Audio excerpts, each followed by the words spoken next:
The crystalline walls of the negotiation chamber reflected Zara, Chun's growing frustration, as she shuffled through her diplomatic briefings for the third time. 6 months of preparation, countless hours studying Valtharian customs, and she still felt woefully unprepared for this moment. The peace talks between Earth's colonial alliance and the Valtharian Empire had been 3 years in the making, and somehow she'd ended up as the primary human representative. Remember, no sudden movements, no direct eye contact for more than 3 seconds, and absolutely no physical contact. Her aide Marcus whispered beside her, reviewing the cultural protocols one final time. These people have been at war with themselves for centuries. They respect strength above all else. Zara nodded absently, her attention drawn to the massive doors at the far end of the chamber. They were carved from what appeared to be a single piece of black stone, inlaid with silver patterns that seemed to shift and move in the artificial light. Beyond those doors waited Warlord Kethros of the Northern Reaches, leader of the most powerful Valtharian faction, and, according to intelligence reports, their best hope for a lasting peace. The doors opened with surprising silence, and Zara felt her breath catch. She'd seen holograms, read detailed reports, but nothing had prepared her for the physical presence of the man who entered. Kethros stood nearly 7 feet tall, his skin a deep bronze that seemed to contain flecks of actual gold. Intricate tattoos in blue and silver covered his muscular arms, disappearing beneath clothing that was both elegant and clearly functional. His hair, black as space itself, was pulled back in a complex braid that fell to his shoulders. But it was his eyes that made her forget every piece of diplomatic training she'd ever received. They were the color of molten amber, ancient and intelligent, and when they met hers across the chamber, she felt something electric pass between them. Ambassador Chun, his voice was deep, resonant, with an accent that made her name sound like poetry. I am Kethros, third of his line, warlord of the Northern Reaches and speaker for the unified clans. Zara stood, grateful that her legs supported her. Warlord Kethros, thank you for agreeing to these talks. The Colonial Alliance is hopeful that we can find common ground. He moved closer, and she caught his scent, something like burning cedar mixed with ozone. 2 other Valtharians flanked him, clearly guards, their hands resting casually on weapons that looked capable of reducing her to constituent atoms. Common ground, Kethros repeated, settling into the chair across from her with fluid grace. An interesting human concept. My people prefer to speak of strength and submission, conquest and surrender. Despite her nervousness, Zara felt her temper flare. Well, that's charming. And here I thought we might try basic respect and mutual benefit. The temperature in the room seemed to drop 10 degrees. Marcus made a sound like a strangled cat, and the guards' hands tightened on their weapons. But Keth Ross. Kothros smiled. It was a predator's smile, all sharp edges and danger. You have fire, little diplomat. Good. Weakness is unattractive in negotiations. For the next 4 hours, they danced around each other verbally. Trade routes, mineral rights, territorial boundaries, each topic a battlefield where neither side wanted to show weakness. Zara found herself matching his intensity, pushing back against demands that would have reduced humanity to little more than vassals. The mining rights to the Kepler system are non-negotiable, she stated firmly, spreading star charts across the table between them. Everything is negotiable, Ambassador.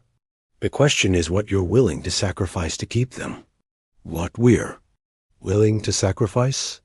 Zara leaned back in her chair, exhaustion making her reckless. Warlord, you're talking about systems my people have been developing for 20 years. You might as well ask me to gift wrap Earth and hand it over. His eyes glittered with what might have been amusement. An interesting suggestion, though I have no use for your homeworld. Oh, really? What would you do with a wife, then? put her on a shelf to collect dust. The words left her mouth before her brain could stop them. It was meant to be sarcasm, a pointed jab at his dismissive attitude. But the moment they hung in the air, everything changed. The guards went rigid. Marcus made another strangled sound. And Ross ... Cuthrose went completely, utterly still. "What did you say?" His voice was barely above a whisper, but it carried the weight of a collapsing star. Zara's diplomatic training finally kicked in, recognizing that she'd somehow stepped into dangerous territory. It was just a figure of speech. I didn't mean you offered yourself as bondmate." The words fell into the silence like stones into still water. "Before witnesses, during formal negotiations, you offered to become my wife." "That's not what I—" But even as she protested, Zara could see the truth in the faces around her. Marcus had gone pale as milk, and the guards were looking between her and their warlord with expressions she couldn't read. Cuthrose stood slowly, his full height imposing even across the width of the negotiation table. In Valtharian custom, such an offer made before witnesses during formal proceedings is binding. It cannot be withdrawn. "Surely you can't be serious," Zara managed, her voice higher than she intended. "It was a joke, a misunderstanding. I am always serious about matters of honor, Ambassador." He moved around the table with that same fluid grace, and Zara found herself backing toward the wall, despite every instinct telling her to stand her ground. "You have made an offer of bonding. I accept." The smile he gave her then was nothing like the predatory expression from earlier. This was something else entirely possessive, satisfied, and utterly terrifying in its intensity. "Now wait just a minute." Marcus finally found his voice, stepping between them. "There has clearly been a cultural miscommunication here. Ambassador Chun had no knowledge of your customs regarding marriage proposals. Bond-made offers," Cuthrose corrected, not taking his eyes off Zara. "And ignorance of custom does not negate the binding nature of the words spoken." Zara pressed herself against the cool crystal wall, her mind racing through every diplomatic protocol she'd ever learned. None of them covered this situation. "Warlord Cuthrose, surely a leader of your intelligence and experience understands the difference between a figure of speech and an actual proposal?" "I understand that you are frightened," he replied, stepping closer until she could feel the heat radiating from his skin. "Fear is natural when facing the unknown. But the words have been spoken, witnessed, and accepted. You are now under the protection of my clan." "Protection?" The word came out as a squeak. "Until the bonding ceremony is complete, you are mine to guard, mine to shelter, mine to—" His eyes traveled slowly down her form and back up. Care. FR. The implications hit her like a physical blow. "And if I refuse?" His smile widened, showing teeth that seemed just a little too sharp to be entirely humanoid. "Oh, little diplomat, you misunderstand the situation entirely." He reached past her to touch something on the wall, and she heard the unmistakable sound of locks engaging. The chamber's exits sealed with a soft hiss of compressed air. "You are not my prisoner," Cuthrose said, his voice dropping to that dangerous whisper again. "You are my intended bondmate. There is a significant difference." Zara looked around the suddenly very small room, taking in the sealed exits, the armed guards, and the alien warlord who was looking at her like she was a puzzle he intended to solve piece by piece. "What's the difference?" she asked, though she wasn't sure she wanted to know. Cuthrose leaned down until his mouth was next to her ear, his breath warm against her skin. "Prisoners eventually go free." The weight of what she'd accidentally triggered began to settle over her like a lead blanket. This wasn't just a diplomatic incident. It was a complete upheaval of everything she'd thought she knew about her life, her career, her future.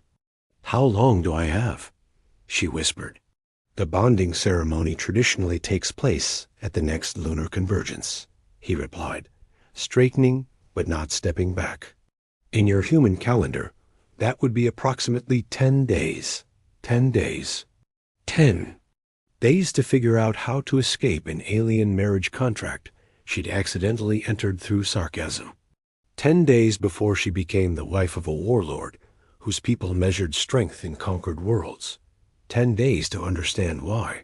Despite her terror, there was a small part of her that was desperately curious about what would happen if she stayed. Jackson Reed had always prided himself on being unflappable. 20 years in the diplomatic corps, including postings to 3 different war zones and a stint as cultural liaison to the Andromedan Collective, had taught him to expect the unexpected. But nothing in his considerable experience had prepared him for the message waiting in his quarters when he returned from the Colonial Alliance's evening briefing. Emergency Protocol 7. Ambassador Chun requires immediate cultural consultation. Situation critical. Marcus Jackson's blood ran cold. Protocol 7 meant a diplomatic incident with potential for interplanetary war. He'd only seen it invoked twice in his career, and both times had ended with someone's career in ruins and trade agreements, dissolving into cosmic dust. He found Marcus pacing in the corridor outside the negotiation chambers, his usually immaculate appearance disheveled, his pale face streaked with sweat. "Thank the void you're here," Marcus gasped, grabbing Jackson's arm. "We have a situation. A massive career-ending, potentially civilization-threatening situation." "Slow down," Jackson said, though his own pulse was accelerating. "What happened? Where's Zara?" That single quote's complicated. Marcus ran his hands through his hair. "She's in there."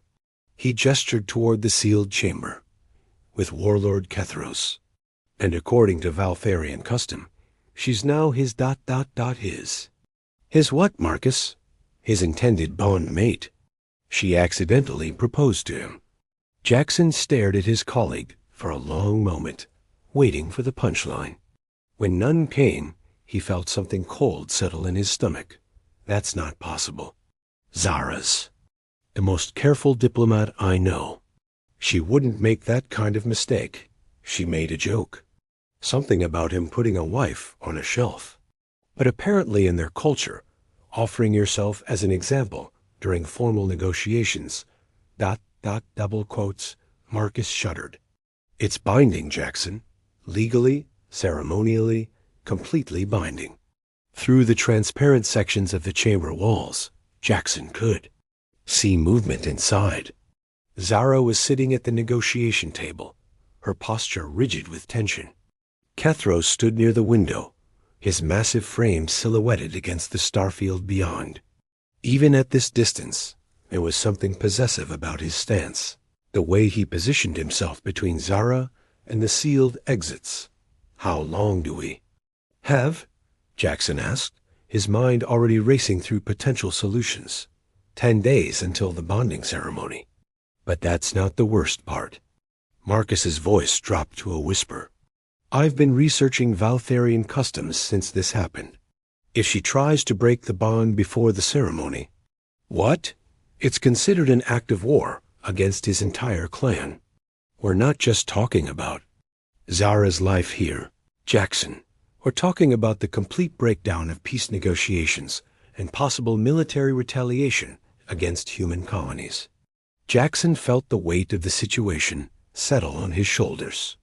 Zara wasn't just his colleague. She was his closest friend, the woman who'd talked him through his divorce, who'd covered for him when grief over his father's death had made him unreliable. The idea of her trapped in an alien marriage contract made his chest tight with helpless fury. "There has to be a way out," he muttered, studying the sealed chamber. "Every culture has exceptions, loopholes, ways to honorably withdraw from agreements." "I've been thinking the same thing." Marcus pulled out his tablet, showing screens full of cultural research.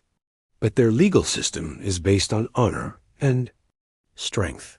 The only ways to break a bond-made agreement are through ritual combat or ... death. Ritual combat? The intended bondmate can challenge for freedom, but only if someone fights as her champion. Single combat to the death against the warlord himself. Jackson studied Kethros's imposing form through the transparent wall. The alien was nearly 7 feet of pure muscle, covered in what looked like combat scars, with weapons at his belt that probably had more firepower than most human starships. That's not exactly a viable option. No, Marcus agreed miserably. It's not. A soft chime indicated an incoming message on Jackson's personal communicator. He glanced down to see Zara's emergency code sent from inside the sealed chamber. She wants to talk, he said, moving to the communication panel beside the chamber door. Zara's voice came through clearly, though he could hear the strain beneath her professional calm. Jackson, please tell me you have good news. Working on it, he replied, pressing his palm against the communication interface. How are you holding up? Oh, just fantastic. I'm trapped in a room with a 7-foot alien warlord who thinks I'm his future wife because I made a sarcastic comment about interior decorating. How do you think I'm holding up? Despite everything, Jackson smiled. If Zara could still manage sarcasm, she was far from beaten. We're researching options. There has to be a way to resolve this diplomatically. Jackson. Her voice dropped, becoming more serious. He's not what I expected. He's intelligent. Dangerous? Yes, but not cruel. He actually seems to believe this is some kind of honor he's bestowing on me. Through the transparent wall, Jackson could see Kethros turn toward the communication panel, as if he'd heard Zara mention him. That might work in our favor, Jackson said carefully. If he respects honor, maybe we can find an honorable way to dissolve the agreement. Maybe. But Zara didn't sound convinced. He's been explaining their bonding customs to me. Apparently, once the words are spoken before witnesses, the universe itself considers us linked. Breaking that link without proper ceremony would have consequences. What kind of consequences? Kethros himself answered, his deep voice carrying clearly through the communication system. Ambassador Reed, I presume? Your friend asks important questions. Jackson felt Marcus tense beside him, but he kept his voice level. Warlord Kethros, I'm hoping we can find a mutually acceptable solution to this misunderstanding. There is no misunderstanding. Kethros moved closer to the communication panel, his amber eyes visible through the transparent wall. Ambassador Chun made an offer of bonding before witnesses during formal negotiations. In my culture, such offers carry the weight of sacred law, but surely you understand it was unintentional? Intent matters less than action in matters of honor. She spoke the words. I accepted them. To dissolve such a bond without proper ceremony would mark both our families with shame for 7 generations. Jackson exchanged glances with Marcus. 7 generations of shame in Valtharian culture. That was essentially eternal disgrace. What would constitute proper ceremony? Jackson asked, though he suspected he wouldn't like the answer. Ritual combat, with her champion facing me in single battle. Or, Kethros paused, and something shifted in his expression. She could accept the bonding and become part of my clan. She would be honored, protected, given status equal to my own. As your wife. Zara's voice cut in, sharp with frustration. As my bond mate. The relationship is more complex than your human concept of marriage. Jackson leaned forward, interested despite himself. How so? Bondmates are equals in all things. She would have authority over clan resources, military decisions, territorial disputes. Her voice would carry the same weight as mine in all matters of importance. Except I'd be trapped here forever, Zara said. You would be home here forever, Kethros corrected gently. There is a difference. Through the wall, Jackson could see Zara's shoulders tighten. He knew that look she was approaching her breaking point, a moment where diplomacy would give way to the fierce temper she usually kept so carefully controlled. "Let me research this further," Jackson said quickly, before Zara could say something that would make the situation worse. "There might be precedents we haven't considered." "You have until tomorrow evening," Kethros replied. "After that, we begin the formal bonding preparations." The communication channel closed with a soft click, leaving Jackson and Marcus alone in the corridor. Through the transparent wall, they could see Zara standing with her arms crossed, glaring at Kethros, who seemed remarkably unperturbed by her obvious anger. "Tomorrow evening," Marcus whispered. "That gives us less than 24 hours. Jackson was already moving, his mind shifting into the focused determination that had made him one of the Colonial Alliance's most effective cultural liaisons. "Then we'd better get started. I want everything legal precedents, historical cases, cultural exceptions. There has to be something we're missing. And if there isn't?" Jackson paused at the corridor junction, looking back at the sealed chamber, where his friend sat trapped by an accidental promise and an alien legal system that valued honor above individual choice. "Then we're going to have to get creative." As he hurried toward the research archives, Jackson tried not to think about the way Kethros had looked at Zara through the transparent wall, or the fact that despite her obvious frustration, she hadn't once asked them to simply call for military backup. Part of her was curious about this strange alien bonding, and that worried him more than anything else. The next 18 hours blurred together in a haze of cultural databases, historical treaties, and increasingly desperate searches through Valtharian legal precedents. Jackson had commandeered a conference room and filled it with holographic displays showing everything from ancient bonding ceremonies to modern contract law. Marcus had proven surprisingly resourceful, managing to establish contact with a Valtharian scholar on the neutral station at Proxima Base. The elderly alien, introduced as Elder Nixus, had been both helpful and disturbingly amused by their situation. "Such bonds are rare," Nixus had explained through the subspace communication link. "Most Valtharians are too careful to make such offers accidentally. Your friend must have considerable spirit to have caught Warlord Kethros's attention in such a manner. Is there any way to dissolve the bond without combat or marriage?" Jackson had pressed. "Theoretically, if the offered bondmate could prove herself unworthy through demonstration of character flaws that would bring dishonor to the clan." What kind of character flaws? Cowardice in the face of danger, betrayal of trust, abandonment of allies in battle. Nixus had paused thoughtfully. But such proof would require witnessing by the clan elders, and the consequences for the bondmate would be ... severe. How severe? Permanent exile from all Valtharian space, marking as persona non grata for her entire species. It would effectively end any possibility of human Valtharian cooperation, so that option was out. Jackson had thanked the elder and continued his research, growing more frustrated with each passing hour. Now, with less than 2 hours remaining before Kethros's deadline, he sat surrounded by the detritus of his failed research efforts. Every lead had dead-ended. Every potential loophole had proven to be sealed by centuries of legal precedent.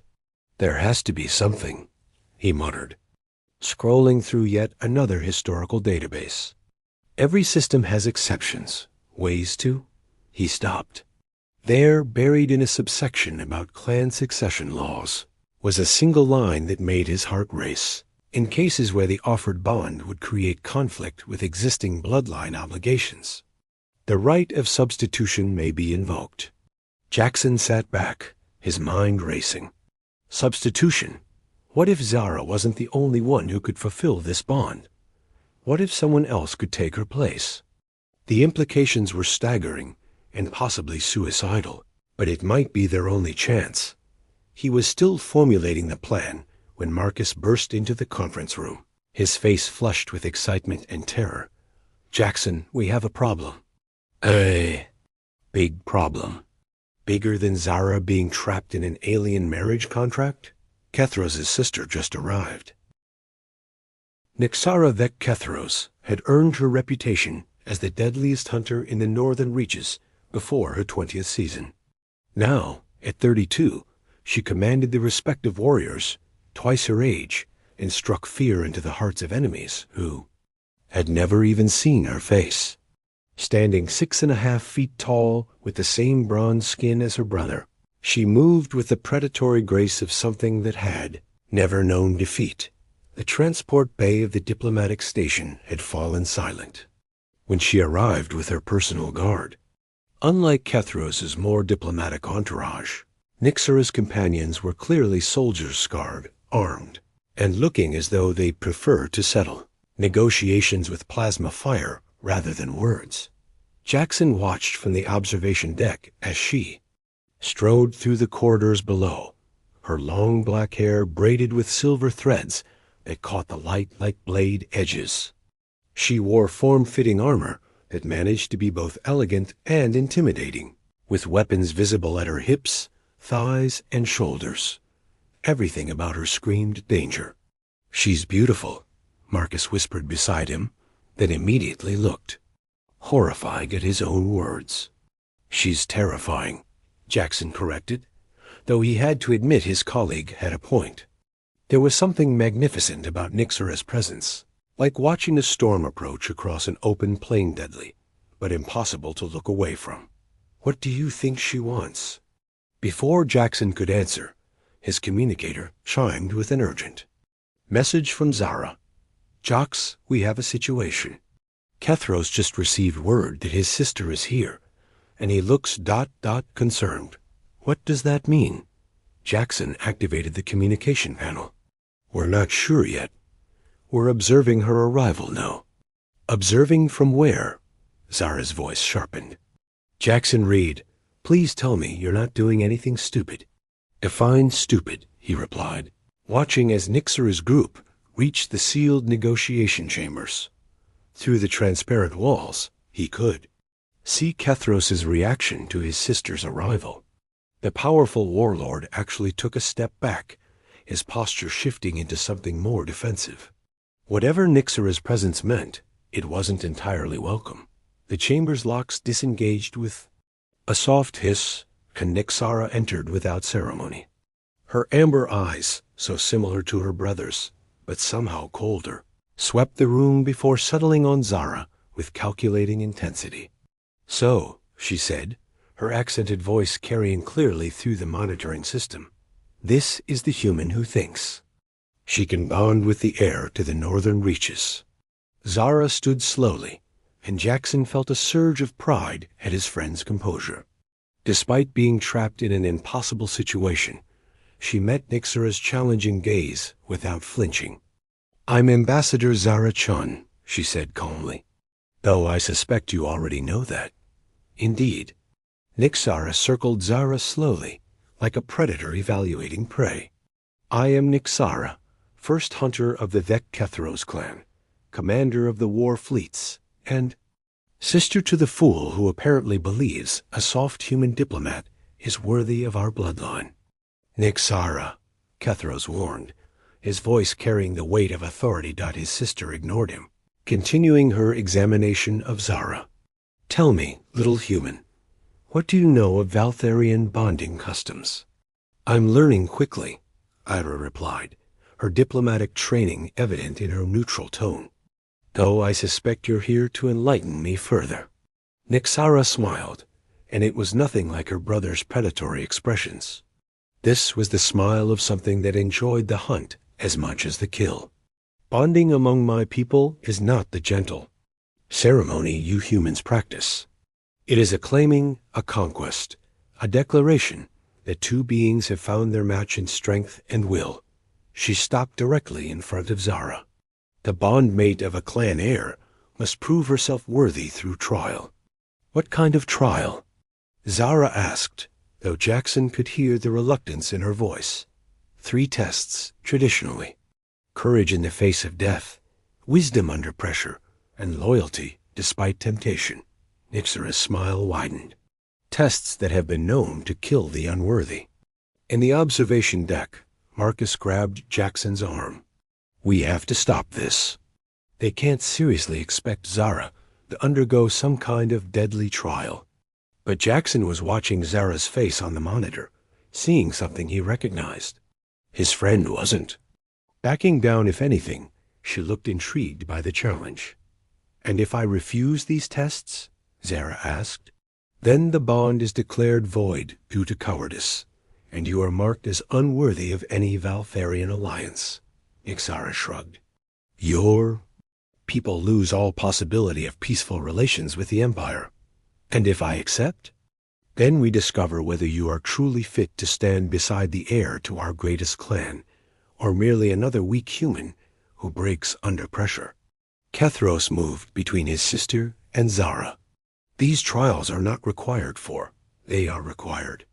For any bondmate of clan leadership, Nyxera interrupted sharply. Or have you forgotten the laws of our ancestors in your eagerness to claim this human? The tension between the siblings was palpable, and Jackson realized this was about more than just Zara's fitness as a bondmate. There were political implications here, questions of succession and clan leadership that he didn't fully understand. I'll do it, Zara said quietly. Both siblings turned to stare at her. On the observation deck, Marcus made a strangled sound. Zara. No, Jackson whispered, knowing she couldn't hear him. You'll do what? Kethros asked, his voice carefully controlled. The trials. I'll undergo your tests. Zara lifted her chin, meeting Nyxera's surprised gaze. When do we start? Nyxera's expression shifted from calculating amusement to genuine interest.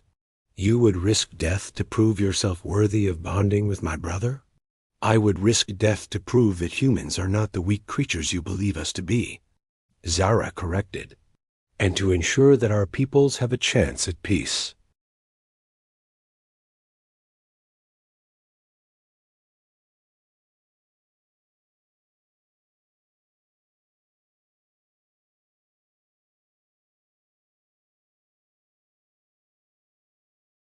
Interesting.